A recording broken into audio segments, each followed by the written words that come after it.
Alien at the Window. A chilling and life-changing encounter taking place in mid-November 1969 was reported by Connie Lopez.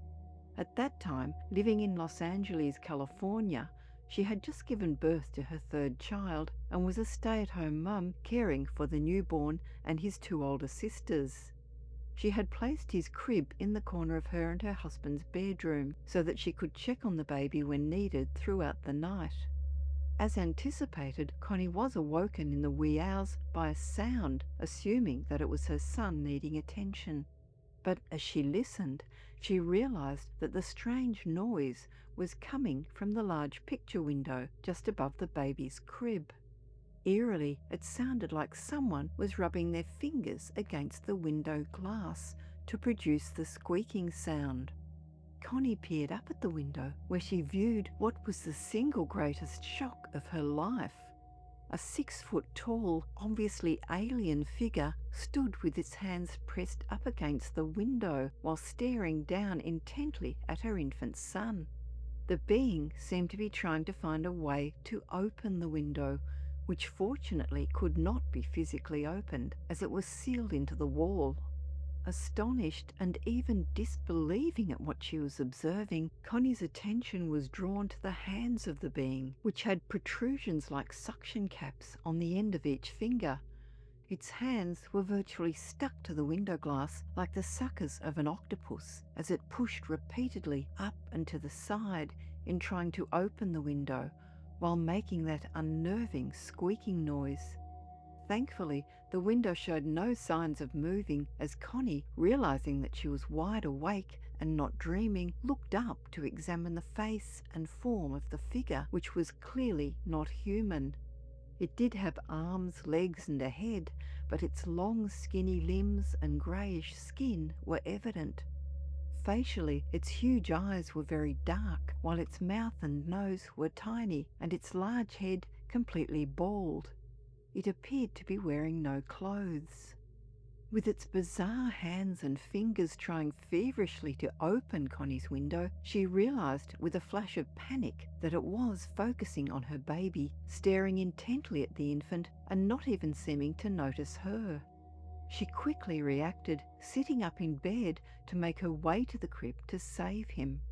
Terrifyingly, she was instantly slammed back onto her mattress by a strange force that held her there, paralysed. A massive pressure held her down as she clawed at her mattress but was unable to raise herself. She was unable even to shout out and wake her husband, but lay there numb and totally immobilised. She felt tears escaping her eyes as she registered the dreadful thought that the being wanted to take her baby. She continued to watch in fear as the extraterrestrial paced to and fro in its efforts to force open the window, all the while staring at her baby with an occasional glance at the mobile hanging above the crib. After 3 agonising minutes, as Connie watched helplessly, the being seemed to give up its attempts to get inside. It suddenly just walked away with a demeanour that said, "I can't get this baby." Connie's paralysis then lifted and she was able to get up and rush to scoop up her son, who had slept through the whole incident. When she woke her husband, he was sceptical of her account and told her she had been dreaming. She knew the incident had really happened and was now so paranoid and scared that she and the baby went to stay at her mother's house for a few days. On her return, she moved the baby's crib right away from the window. Looking for evidence of the incident, she was unable to find any footprints or handprints on the window glass. She was now lying awake every night, unable to sleep, and acquired 2 dogs to help her with her feelings of security. Her husband became more understanding, but was shocked when she said she wanted to move, as she would never feel safe in their house. Accordingly, they moved to a new home in the same neighbourhood. Connie had no further ET encounters, but when she watches alien movies, thinks that they show exactly what the beings look like. She will never forget that figure and face she saw in the scariest experience of her whole life. ET Memories. Growing up in New Iberia, Louisiana, Timothy had experienced strange events which he later attributed to alien encounters from an early age. In 1972, at around the age of 7, Tim, not his real name, was playing outside one night when he saw an object floating 10 feet above the road next to his family's yard. Little square portholes showing light coming from inside lined the long cigar-shaped craft, which he estimates was at least as long as a football field. The slow-moving object, emitting barely a hum, moved down the street, then started to rise above the tree line, before seeming to hesitate for about 10 seconds, then dramatically shooting away, leaving a streak of light. As a young teenager, Tim had a strange missing time experience, which was followed by another UFO sighting when a silent circular disc seemed to morph out of a summer cloud, then also shoot off into the sky. The tiny glimmer, as it again took off miles away, gave Tim a rush of excitement, but he did not tell anyone about his now multiple encounters. Soon he had no choice when a group of other children were also witnesses to a bizarre occurrence. While his parents were out shopping, Tim was at home with his sister, 2 brothers, and another friend. The kids were in the house, dancing to hit songs on the radio, when suddenly a loud boom echoed outside, followed by a blinding flash of light and heavy downpour of rain on what had been a bright sunny day. Assuming that the telephone pole in front of the house had been struck by lightning, the young people were even more stunned when a large electrical ball of energy came through the living room window and sat there. The bluish and silvery sparkling orb hovered soundlessly in front of the stereo, then suddenly just dispersed and melted away.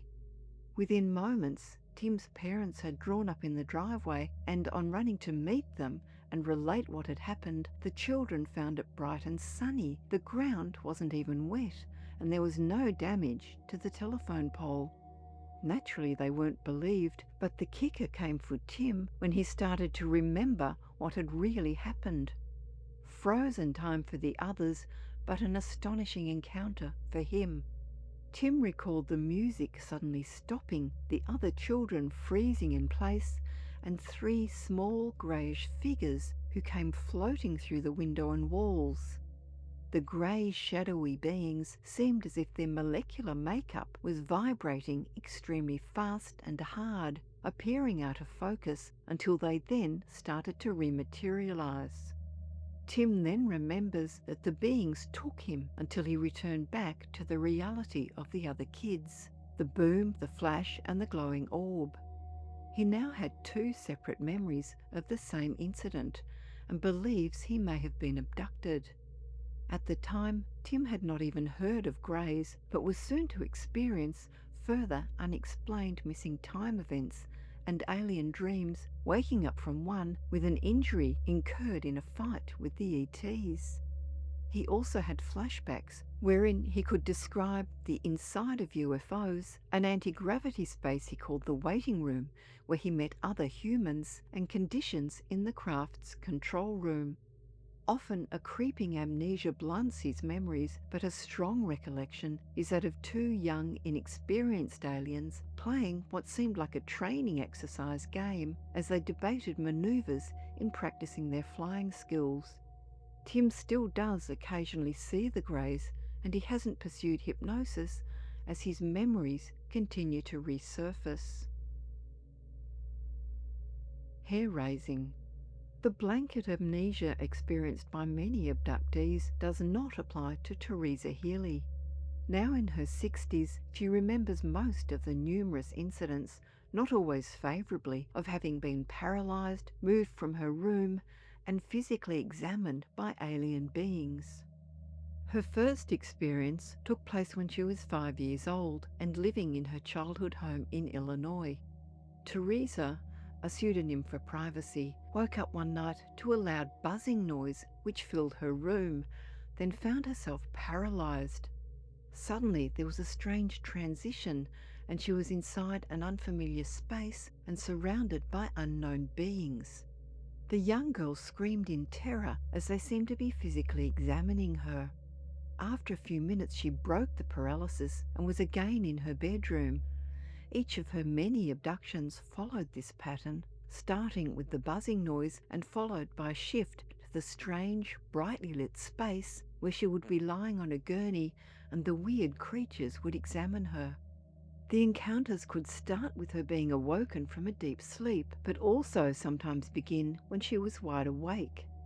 Sometimes she could sense that an encounter was to take place when she would become very restless and with a feeling of dreaded anticipation. Each time she becomes paralyzed, unable to move or even emit a scream, and with an awareness that she is being observed by the figures surrounding her. She is unable to recall exactly how she is transported from her home to on board the UFO, where she is undressed and laid out on a table for the examination, and her experience was never enjoyable. The beings never spoke to her directly, but conversed between themselves in a different language, although she was not sure if their lips were moving or she was listening to some kind of telepathic communication. She developed an aversion to a particular instrument they would produce and would just want to get out of the situation. Teresa described the beings as tall and stately with an oval face, but shadowy like a dark silhouette. Their examination of her usually lasted about 15 to 20 minutes, but she did eventually find that she could end the experiences by exerting an extremely strong effort of her willpower.